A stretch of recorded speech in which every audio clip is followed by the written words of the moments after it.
शुरू करो, डालो बुनियाद, घर महल नजर आएगा। वंडर लाइए, वंडर अपनाइए, फर्क नजर आएगा। वंडर सीमेंट, फर्क नजर आएगा। नमस्कार, मैं हूं रविंद्र जैन और आप देखना शुरू कर चुके हैं सबकी खबर। आज हम अपने चैनल पर एक बेहद महत्वपूर्ण विषय पर बात कर रहे हैं और ये विषय है कि देश और दुनिया में विमान दुर्घटनाएं अचानक क्यों बढ़ गई हैं। और ये थोड़ी बहुत नहीं बढ़ी हैं, अचानक इतनी तेज़ी आई है कि पिछले 45 दिनों में इतनी दुर्घटनाएं हुई हैं कि अब लोग विमान में बैठने से डरने लगे हैं। अच्छा, आम यात्री तो डरने लगा है, लेकिन साथ साथ जो विमान चालक हैं वो अचानक छुट्टी लेकर घर बैठने लगे हैं और उन्हें भी समझ में नहीं आ रहा है कि इतनी घटनाएं क्यों हो रही हैं। मैं बात करूंगा 12 जून से लेके अभी तक की 6 बड़े विमान हादसे हुए हैं जिसमें 400 के आसपास लोग मर चुके हैं। आप सोचिए, हमने पहले भी देखा है, इक्का दुक्का विमान दुर्घटनाएं होती थी, लेकिन 12 तारीख को अहमदाबाद में एयर इंडिया का विमान जो गिरा है उसके बाद से लगातार आप खबरें पढ़ रहे हैं। हर दूसरे तीसरे दिन यहाँ विमान गिर गया, वहाँ विमान गिर गया, इतने लोग मर गए, वहाँ हेलीकॉप्टर गिर गया, वहाँ एयर बैलून गिर गया। ये लगातार जो घटनाएं हो रही हैं उसने लोगों को हिला के रख दिया है। और ये केवल भारत में हो रही है ऐसा नहीं है, ये रसिया में हो रही है, चाइना में हो रहा है, लंदन में हो रहा है। ये अचानक विमान क्यों गिर रहे हैं? इसके पीछे क्या कोई ग्रहों की चाल ऐसी हो गई है? क्या ऐसी कोई टेक्निकल खराबी आ गई है? क्या हमारा जो पूरा सिस्टम है, जो एआई सिस्टम है, उसकी वजह से हो रहा है? हम आज इन तमाम सारी चीज़ों को समझेंगे, लेकिन मैं बता दूं 12 तारीख को अहमदाबाद में विमान गिरा था, उसने पूरी देश और दुनिया को हिला के रख दिया था। उसके बाद 15 जून को उत्तराखंड में हेलीकॉप्टर गिरा, आपको पता है 7 लोग मारे गए। 21 जून को ब्राज़ील में एयर बैलून गिरा, उसमें 8 लोग मरे, कई घायल हुए। 13 जुलाई को लंदन में साउथ एंड में जो एयरपोर्ट है वहाँ विमान दुर्घटनाग्रस्त हुआ, 4 लोग मारे गए। 21 जुलाई को बांग्लादेश में आपने देखा कि ट्रेनी विमान स्कूल के ऊपर गिर गया, कॉलेज के ऊपर गिर गया, लगभग 31 लोग मारे गए वहाँ भी। और 24 जुलाई यानी कि कल, यदि आपने सुना होगा, आज के अखबारों में पढ़ा है, चाइना बॉर्डर पर रसिया का एक विमान गिरा है जिसमें 48 लोग मारे गए हैं। अब आप देखिए ये कितनी घटनाएं अचानक हो रही हैं और इसके बाद लोग विमान से यात्रा करने में डरने लगे हैं।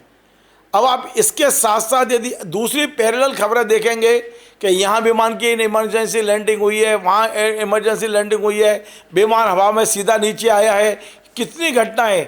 आप केवल 45 दिन की बात करें तो 15 से ज़्यादा घटनाएं केवल भारत में हुई हैं। कहीं जम्मू कश्मीर में, कहीं इंदौर में, कहीं गोवा में। आप हर दूसरे तीसरे दिन पढ़ते हैं कि यहाँ इमरजेंसी लैंडिंग कराई गई, वहाँ इमरजेंसी लैंडिंग कराई गई। तो आखिर ये घटनाएं क्यों हो रही हैं? इसने बाकी लोगों को हिला के रख दिया है। एक बात और मैं बताऊं, 2024 के यदि आप आंकड़े देखें तो पूरी दुनिया में 187 विमान हादसे हुए थे। और हम 2025 की बात करें तो पहले 6 महीने यानी 30 जून तक ही 115 से ज़्यादा विमान हादसे हो चुके हैं। यानी ये जो परसेंटेज बहुत तेज़ी से हो रहा है, इसके पीछे लोगों में चिंता है। आज का यदि आप दैनिक भास्कर उठाएंगे, भोपाल संस्करण, और अंतिम प्रश्न देखेंगे तो खबर यह छपी है कि कई पायलट छुट्टी ले रहे हैं, मतलब वो बीमारी के बहाने से छुट्टी पर जा रहे हैं। आप दैनिक भास्कर का आज पहला पेज उठाएंगे भोपाल का तो एक सिंगल कॉलम छपी है, खबर छपी है कि जो विमानन विभाग ने एयर इंडिया को 4 नोटिस थमा दिए हैं, संचालन ठीक नहीं हो रहा है। तो निश्चित तौर पे विमान में यात्रा करने वाले यात्री, चाहे वो भारत के हों, मध्य प्रदेश के हों, देश के हों, दुनिया के हों, सब में दहशत का माहौल है। तो आज हमने क्या किया, भोपाल में एक ज्योतिष संस्थान मठ है, वहाँ हम पहुँचे और वहाँ पंडित विनोद गौतम जी से बात की और हमने पूछा क्या कोई ऐसे ग्रह हैं जो इस समय विमानों के लिए खतरा पैदा कर रहे हैं। तो उन्होंने जो कुछ कहा वो मैं आपको सुनवाता हूँ। पंडित जी, आपका बहुत बहुत स्वागत है। पंडित जी, ये अचानक हम रोज़ अखबार खोलते हैं और नई विमान हादसे की खबर पढ़ते हैं, या विमान में तकनीकी खराबी आ गई, या इमरजेंसी लैंडिंग कराई जा रही है। ये जो दहशत का माहौल है ये क्यों है और इसका ज्योतिषीय असर क्या है? ग्रह राज्यम प्रयक्षामी ग्रह राज्यम हरेण चौ, ग्रह ही राज्य देते हैं और ग्रह ही राज्य का हरण कर लेते हैं।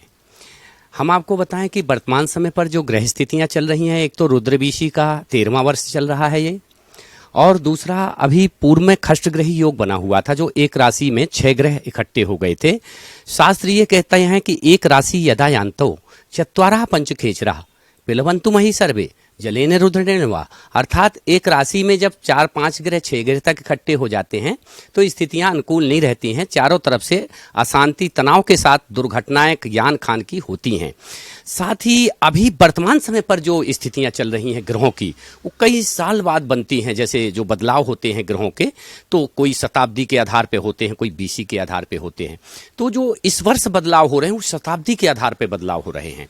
अर्थात आप समझें कि जैसे अभी गुरु अतिचारी चल रहा है, मतलब शीघ्रगामी चल रहा है, इतनी तेज गति से चल रहा है, और शनि वक्री है। ये दोनों प्रभाव अंतरिक्ष यान और खान दुर्घटना की ओर संकेत करते हैं। साथ ही हमारे यहाँ पर देखा जाए तो प्रधानमंत्री जी को भी अपने जेट सुरक्षा या अन्य मंत्रीगणों को भी इस ओर विशेष ध्यान देने की स्थिति है, क्योंकि ये एक षड्यंत्री योग भी उजागर करता है।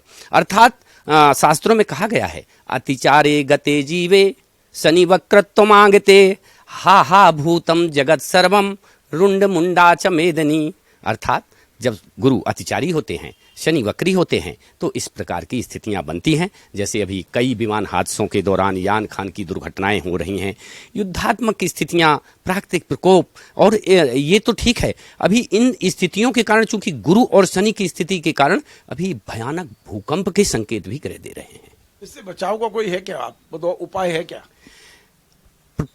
जावेद लोकेन चराचरानि गुल्यम लतावर भूमि कड़ानी प्रकृत्याम बसांताम तान सृष्टि रूपम। ये सृष्टि का स्वरूप है, ये बदलाव है, और इसके उपाय होते हैं। हम अपने जोखिम भरे स्थानों पर ना जाएं, क्योंकि जो प्राकृतिक आपदाएं हैं वो आती ही हैं। लेकिन अगर हम हरि स्मरण में रहें तो निश्चित तौर पर जो ऐसे हमारे कई आख्यान भागवत वेद पुराणों में आए हैं कि जो लोग हरि स्मरण में रहे हैं, उनका तो सोचिए कि मीराबाई का विष का प्याला भी जो है तो अमृत में बदल गया था। पंडित जी, आखिरी सवाल यही है, क्या फिलहाल विमान यात्राओं को स्थगित करना चाहिए, टालना चाहिए? अति आवश्यक हो तभी विमान यात्रा करें? चलत विमान कुलाहल हुई, ये कहते हैं कि ये आज के युग की तकनीकी नहीं है, ये बहुत पूर्व के युग की तकनीकी है। हमारे त्रेता युग में इस प्रकार की जो तकनीकी थी तो ये विकसित थी, और विमान तो उस समय मन की गति से चलते थे। तो वहाँ पर भी जैसे जो मुहूर्त काल खंड इत्यादि निर्मित किए गए थे, और ज्योतिष विद्या का एक स्थान था। देखा जाए तो वहाँ पर भी मुहूर्त की स्थितियाँ थी, काल गणना की स्थितियाँ थी, और मुहूर्त देख करके ही, दिशाशूल देख करके ही उस समय पर विमान उड़ाए जाते थे। धीरे धीरे आधुनिक विमानों में दिशाशूल और अन्य मुहूर्तों की स्थितियाँ कम हो गई। देखा जाए तो इससे अगर मुहूर्त से विमान उड़ाए जाएं, और मेरा मानना है कि दिशाशूल और अन्य चंद्रमा की स्थिति और ग्रहों की स्थिति देख करके और विमानों का संचालन अंतरिक्ष में किया जाए तो कम से कम 60% तक तकनीकी खराबियां या कोई भी किसी भी प्रकार की जो लैंडिंग के दौरान दुर्घटनाएं होती हैं, वो दुर्घटनाओं से बचा जा सकता है। तो आपने सुना, उन्होंने तमाम सारे चौपाइयाँ, मंत्र, तंत्र, जाने क्या क्या हर चीज़ के माध्यम से समझाने की कोशिश की है उन्होंने कि इस समय निश्चित तौर पे जो स्पेस है, जो आकाश है, वहाँ दुर्घटनाओं के योग बने हुए हैं। बहुत ज़्यादा सावधानी की ज़रूरत है, और ज्योतिष के अनुसार यदि वे लोग कोई नक्षत्र वो निकाल लें मुहूर्त, तो हो सकता है ये दुर्घटनाएं कम हो, ऐसा ज्योतिषी का कहना है। ये मेरा नहीं है। ज्योतिष अपने आप में एक बहुत बड़ा विज्ञान है, हम इसका कभी मजाक नहीं उड़ाते, क्योंकि हम हमेशा इनकी बात को गंभीरता से लेते रहे हैं। हमने इन पंडित जी को देखा कि पंडित जी ने कई ऐसी घोषणाएं की जो बिल्कुल सफल हुई हैं, सही हुई हैं, और समय पर यदि उन पर गौर किया जाए तो हम आने वाली दुर्घटनाओं से बच भी सकते हैं।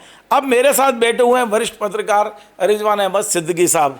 हम उनसे समझते हैं कि क्या वाकई लोगों में दहशत है। उनकी भी 2 बेटियां हैं, वो भी विमान से यात्राएं करती हैं, वे लोगों के साथ बैठते उठते हैं। इन घटनाओं का समाज में क्या असर पड़ रहा है, क्या वाकई लोग दहशत में हैं, ये तमाम सवाल है जो मेरे मन में हैं। हम उनको डीकोड करते हैं रिजवान अहमद सिद्दीकी साहब से। रिजवान भाई, आपका स्वागत है। धन्यवाद। रिजवान भाई, जो कुछ मैंने अभी ये पूरी कथा बताई, निश्चित तौर पे लोग डरे हुए हैं कि इतने विमान गिर रहे हैं, आज यहाँ गिर गया, आज वहाँ गिर गया, वहाँ इमरजेंसी लैंडिंग, ये अचानक बाढ़ सी क्यों आ गई?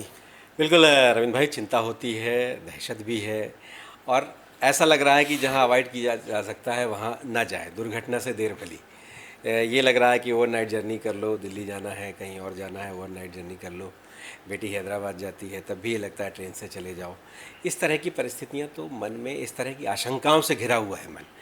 और पंडित जी ने तो काल गणना बता दी, लेकिन बहुत ढेर सारी गणना। पंडित जी का तो ये कहना है कि इसमें एक कोई छुपे हुए जो जासूस ग्रह है वो अपना काम कर रहा है। जी, तो काल गणना पंडित जी ने बता दी, लेकिन हम सब लोग इसके अलावा भी बहुत ढेर सारी जांच एजेंसियां, हम तकनीकी के युग में जी रहे हैं, हमें तकनीक पर कई तरह की आशंकाओं से घिरे हुए हैं लोग। और हर खासतौर से अहमदाबाद वाली दुर्घटना के बाद किसी साजिश की भी आशंका लंबे समय तक रही है। अभी तक जांच रिपोर्ट ठीक से नहीं आई, डीजीसीए क्या कर रहा है, बाकी जांच एजेंसी ने क्या किया। और एक बहुत बड़ी एक जो चिंता की बात है, क्योंकि ये एयरक्राफ्ट जो बनाती हैं कंपनियां, वो कोई छोटी कंपनियां हैं नहीं, वो अंतर्राष्ट्रीय स्तर पर बहुत बड़े बड़े प्रोपेगेंडा भी करती हैं। और जिस कंपनी का ये बोइंग का जो विमान गिरा था, जो विमान गिरा उसके बाद एक जो प्रारंभिक जांच रिपोर्ट लीक की गई, देश से लीक नहीं हुई, विदेश के मीडिया से लीक हुई, वहाँ से एक लीक की गई, बाकायदा योजनाबद्ध ढंग से की गई। पायलट को दोषी बना दिया गया। पायलट का जिक्र कर रहे थे अभी, उन्होंने ये बता दिया कि पायलट में से किसी पायलट ने स्विच ऑफ कर दिया था, जबकि रिकॉर्डिंग जिसके बारे में जिक्र हो रहा था उसमें ये बात नहीं आई थी। उसमें ये आई थी, वो एक पायलट दूसरे पायलट से पूछ रहे हैं कि ये किसने बंद किया, फ्यूल ऑफ कर दिया, फ्यूल स्विच ऑफ कर दिया क्या। फ्यूल स्विच के बारे में, इस बोइंग के स्विच के बारे में कई पहले भी एडवाइजरी जारी भी हो चुकी है। लंदन में ही इस तरह की एडवाइजरी जारी हुई थी। तो ये सब जो चीज़ें हैं, ये चिंता का विषय है। और लगता है पायलट अकेला महसूस कर रहे हैं सब मामलों में, इसलिए कि उस जांच कमेटी में पहले पायलट ही नहीं शामिल था, कोई प्रोफेशनल पायलट को शामिल किया जाना चाहिए था, बाद में शामिल किया गया। तो पायलट महसूस कर रहे हैं कि कहीं ऐसा ना हो, ये इतना बड़ा नेक्सस है, इतनी बड़ी कंपनियां हैं, इतना बड़े लोग हैं, कि वो कहीं ऐसा ना हो दोष इन्हीं के सर आ जाए।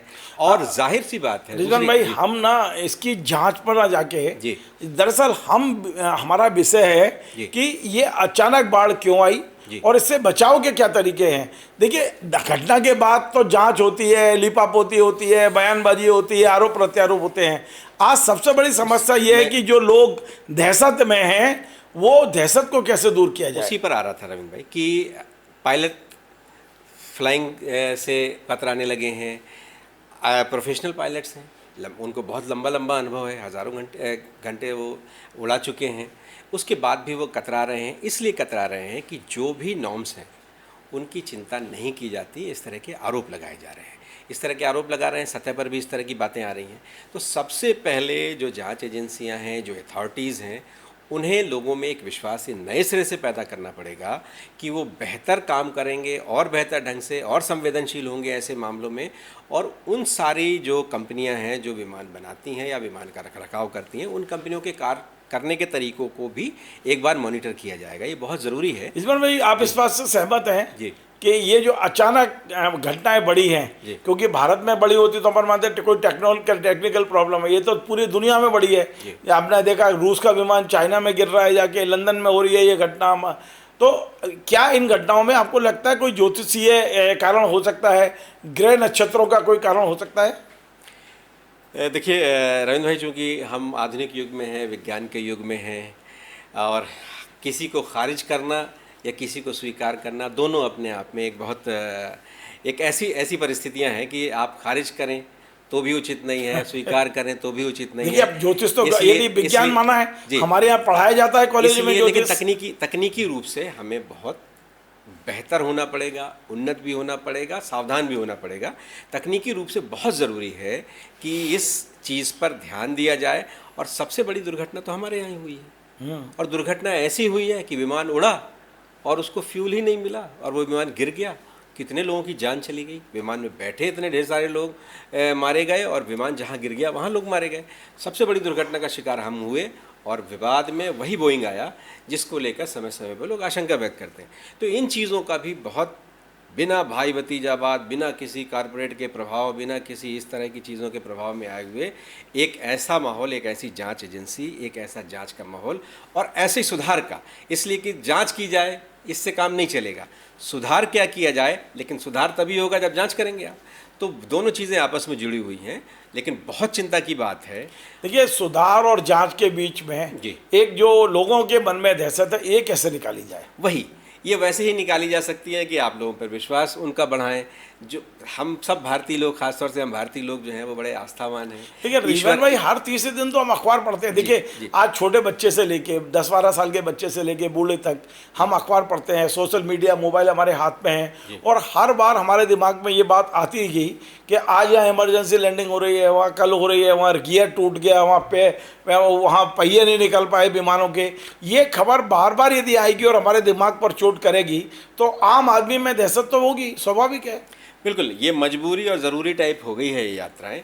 जहाँ बहुत मजबूरी है और जहाँ बहुत ज़रूरी है, विदेश जाना है तो आप हवाई जहाज़ से ही जाएंगे, इसलिए कि आप पानी के जहाज़ से तो जाने से रहे। तो वो जहाँ बहुत मजबूरी है लोग वहीं अब इस ऑप्शन पर जा रहे हैं, जहाँ उनको समय की कमी है या जहाँ बहुत ज़रूरी है इसका यात्रा। तो ये विश्वास नए सिरे से जगाना पड़ेगा हमें भी। उन जिन हम विमानों में यात्रा कर रहे हैं, जिन कंपनियों के साथ हम यात्रा कर रहे हैं, हमें भी उनके भी कामकाज के तरीक़ों पर देखना पड़ेगा। और मैं एक आखिरी बात जो कह रहा था कि हम भारतीय लोग हैं, बहुत ईश्वरवादी हैं, ज्योतिष की आप बात कर ही रहे हैं, तो हमें कहीं ना कहीं एक प्रार्थना ईश्वर से भी करनी चाहिए। और जो इस तरह के जो उपाय हैं, इसलिए कि वो एक सज्जन जो जिनकी जान बच गई, वो भी बहुत बड़ा चमत्कार है। तो ऐसा क्या चमत्कार हुआ, जिस जाको राखे साइया मार सके ना कोई, चाहते थे जी, जाको राखे साइया मार सके ना कोई। तो ये है, और दुर्घटनाएं ये तो एक निमित्त मात्र है, साधन इस तरह की चीज़ें बनती हैं, लेकिन विमान की यात्रा भी ज़रूरी है। अब पूरी नकारात्मक अगर हम हो जाएंगे इसके प्रति तो हमारे काम पर बहुत दुष्प्रभाव पड़ेगा इसका। और ख़ासतौर से जैसे हमारे नेता हैं, राजनेता हैं और बहुत ऐसे लोग हैं, बड़े उद्योगपति हैं, वो आज भी लगातार उसका इस्तेमाल कर रहे हैं। तो ऐसा नहीं है कि आप विमान में चढ़ना ही नहीं है, लेकिन इसके लिए हम दबाव बनाएं अपनी सरकारों पे, अपने सिस्टम पर, उन कंपनियों पर कि वो अपना काम बहुत पारदर्शी ढंग से करें, और ये सारी चीज़ें सामने आनी चाहिए। आप ये चाहते हैं कि पूरे सिस्टम का रिव्यू होना चाहिए? बिल्कुल, बहुत ज़रूरी। चलिए, बहुत बहुत धन्यवाद। आज हमने एक बड़े बेहद गंभीर मुद्दे पर बात की है, क्योंकि इस मुद्दे पर इसलिए भी ज़रूरी है कि जिस तरह की खबरें आ रही हैं वो लोगों में दहशत पैदा कर रही हैं, जबकि सच्चाई ये है कि आज हम बहुत अच्छे एडवांस युग में हैं, दुर्घटनाओं को रोकने में हम सक्षम हैं। तो लोगों के अंदर से ये डर निकालना बहुत ज़रूरी है कि नहीं, हमारी जो एजेंसियां हैं बहुत, चाहे वो विमान कंपनियां हों या हमारा जो ग्राउंड स्टाफ है, चाहे हमारा जो एयर ट्रैफिक स्टाफ है, सभी सक्षम है, हमारे पास अच्छे रडार है, सब कुछ है। लेकिन लोगों में ये दहशत है वो तभी कम हो पाएगी जब हम इन दुर्घटनाओं को कम कर पाएँ, इन पर अंकुश लगा पाएँ। सारी विमान कंपनियों का अब इस पर फोकस होना चाहिए कि जो रोज़ अखबारों में छपता है, रोज़ सोशल मीडिया पे चलता है, देखिए घटना होगी तो सोशल मीडिया पे आएगा, लेकिन आप कैसे आप आम आदमी का डर निकालेंगे, तभी हम विमानों में बहुत बेफिक्र होकर बैठ पाएंगे। आपको हमारा ये कार्यक्रम पसंद आए तो आप इसे शेयर करें, लाइक करें, कमेंट करें। आपसे बार बार निवेदन है हमारे इस चैनल को सब्सक्राइब अवश्य करें। धन्यवाद।